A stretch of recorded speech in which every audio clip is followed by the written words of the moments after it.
Today is Homecoming Sunday, which is a special day in the life of the church because our children have moved up to their next grade level, and there are new classes that have started this morning, and we are kicking off our youth group and fall programming, and it's great to also welcome back the Nashville Pipes and Drums, which lift our spirits every time that they come and join us for worship. Today I am starting a brand new series that is called Tough Questions by Jesus. If you study the Gospels, as we all should, if you look at the teachings of Jesus, what you will find is that he asked many questions. There were lots of questions that were a part of his teachings. And I think that we should wrestle with these questions in our lives because they are important, they are challenging, they are profound. For example, Jesus said, "Why do you see the speck in your neighbor's eye but fail to recognize the log in your own eye?" When James and John were arguing about who was better and who would have a seat of power, he said, "Are you able to drink the cup that I am about to drink? What does it profit them to gain the whole world but forfeit their life? And what can they give in return for their life?" He says to his disciples on the boat during the storm, "You of little faith, why are you so afraid? Simon, son of John, do you love me?" he asked in John's gospel. From the cross, my God, why have you forsaken me?" And we can resonate with that sometimes in our lives. Who do people say that I am?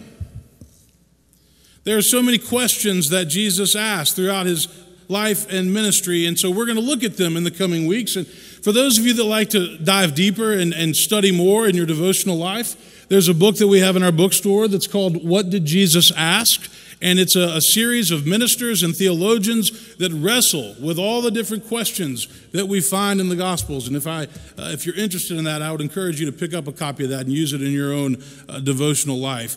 But today, we begin with a question found in the Sermon on the Mount, one of the most profound questions that Jesus asks, and it's this: can any of you, by worrying, add a single hour to your span of life? Why do we worry? Why do we worry so much? We all know that we continue to live in anxious times. Anxiety and fear, I believe, have become the defining spiritual dilemma of the 21st century.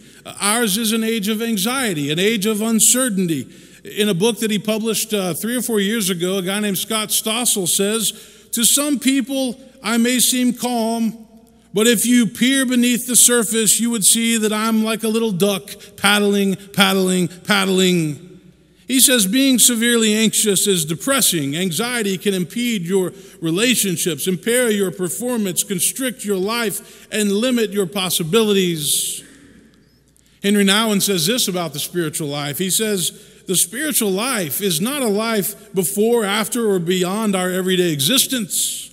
No, the spiritual life can only be real when it's lived in the midst of the pains and joys of the here and now. He says one way to express the spiritual crisis of our time is to say that most of us have an address, but we can't be found there. Our minds are somewhere else. Let me tell you the story. We were coming home from vacation a week ago Friday, and we go to the Outer Banks in North Carolina. Megan's family has been going there for many years, and her parents lived there about half the year. So we're coming back, and we take a flight from Norfolk, Virginia, which is where we fly. We flew to Washington, Dulles, and had about an hour and a half layover, and then we waited to get on our flight. There was a delay because of mechanical issues, which they fixed, but even when they fix mechanical problems, that's still a problem, right? Our plane had mechanical issues. Well, we get on the flight, and just a little bit late, and about 5 o'clock Eastern time, we push back, we get out to the tarmac, we're in line to leave, and we sit on the tarmac 30 minutes, 1 hour, an hour and a half, 2 hours, 2.5 hours. Keep in mind we have a 7, 5, and 1-year-old with us.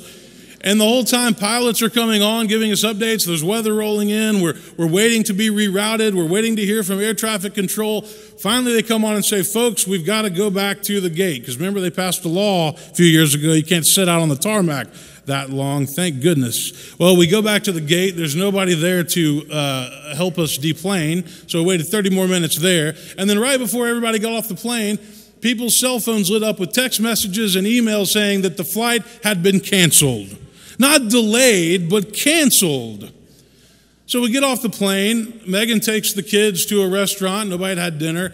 I go and get in line with 150 of my closest, angriest friends, and I'm waiting to figure out what's going to happen. And I'm not going to say United Airlines. United Airlines said, you know what? We can reroute you tomorrow afternoon. You can fly to Chicago and then to Huntsville. Huntsville? I don't live in Huntsville. I live in Nashville. Well, we can send you to Charlotte, and then, Sunday morning we can get you back. You know what I do on Sunday morning? Well, long story short, there was a late-night flight back to Nashville, and they said it's sold out. It's got a long wait list, but we can put you on standby. I said, do that. And it's amazing what can happen when you're holding a 1-year-old at the ticket counter at 10:30 at night. But we all got on that flight, and we made it back a little bit after midnight. Now, I don't know how many of you travel with little kids, but that is stressful. That produces a lot of anxiety. It's not very fun. Why do we worry? We worry because of situations like that. We worry because our finances are tight. We worry because white supremacists march on a college campus 50 years after the Civil Rights Act. We worry because there's a crazy guy in North Korea with missiles pointed towards the western United States and Guam, and who knows what he'll do. We worry because we don't know what the guy in charge of our country will do. We worry because our marriage might be struggling. We worry because a family member is fighting cancer or depression. We worry because our kids are having a hard time in school. We worry because we want to be successful. We worry because our kids won't put their cell phones down. We worry because a loved one is battling addiction. We worry because there is still a lot of injustice in the world. We worry because we don't know how many years we're going to get here on earth. We worry, but Jesus says, can any of you by worrying add a single hour to your span of life? And the answer is no, we can't. In fact, doctors will tell you that the opposite is true. If you worry all the time, if you're stressed all the time, you can actually take time off of your life. It's not good for your health. You know how we know that we live in an age of anxiety? Addiction is out of control. Drinking is out of control. Opioid use is out of control. People are looking for anything to numb their fear and their anxiety, anything to make the pain and the stress go away, anything to make it better. So the important question is this: how can we stop all this worrying? How can we slow our heart down? How can we be still? How can we find the peace that passes understanding, the peace that Paul talks about, that Jesus came to bring? You know, there's lots of answers to this question, but I'm going to leave you with 3 this morning for you to consider. And the first is this: we need to understand, or better understand, what faith is. The opposite of faith is not doubt. The opposite of faith is excessive fear and worry that's out of control. Fear and worry that ruins the quality of our lives. Fear and worry that keeps us from enjoying our lives. For me, faith is not believing that God will arrange everything in my life just the way that I want God to, but it is believing that no matter what happens, everything will be okay. Trusting in God means that we come to terms with our finitude, with our humanity, with the fact that the world is far from perfect, it's broken. But the reason we follow Christ is because we want to help fix it. We want to help others and help ourselves. Jesus said, in the world, you will have tribulation. That might be one of the most gross understatements in the Bible. In the world, you will have tribulation, but be of good cheer, for I have overcome the world. God doesn't take away our struggles, but God gives us the strength to deal with them. God doesn't rescue us from all of our pain, but God gives us the coping mechanisms to get through them. God doesn't necessarily give us lighter loads in life, but God gives us stronger backs so we can carry those loads. And God gives us people that we can lean on and rely on to pull us through the difficult times of life. One theologian put it this way: worry is essentially distrust of God. And such distrust may be understandable in a heathen who believes in a jealous, capricious, unpredictable God, but it is beyond comprehension in one who has learned to call God by the name of Father.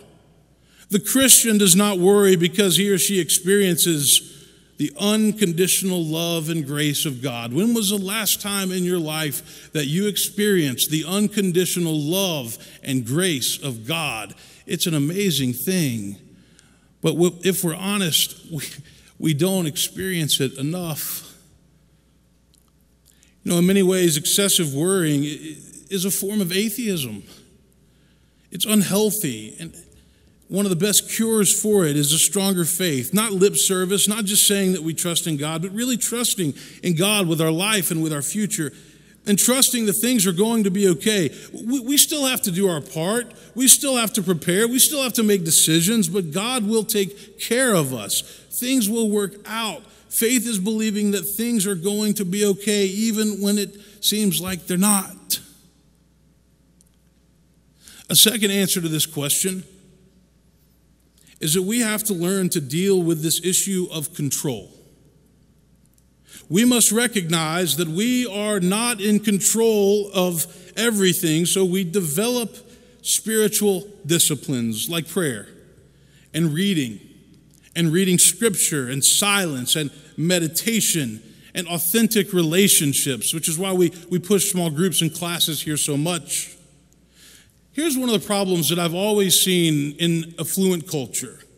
We want to control everything because we do control lots of things, but ultimately we must come to terms with the fact that we don't control everything. What does the serenity prayer say?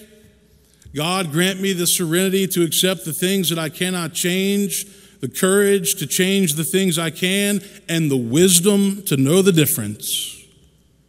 That's not just for addicts who have hit rock bottom in life. That's for human beings. So many of us want to pretend that we control everything in our lives, but deep down we know that we don't.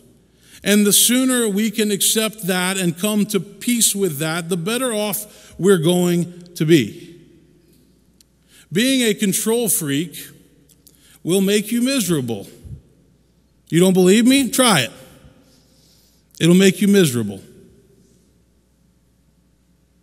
We have to learn that there are some things, many things in our lives that are out of our control, and the sooner we quit trying to control it, the better off we're going to be.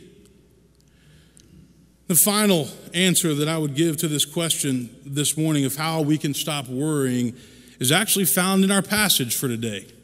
The words of Jesus, verse 34. Jesus says, "Do not worry about tomorrow. Tomorrow will bring troubles of its own. Today's trouble is enough for today." In other words, we must live our lives one day at a time.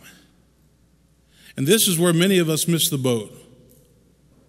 We're not very good at presence.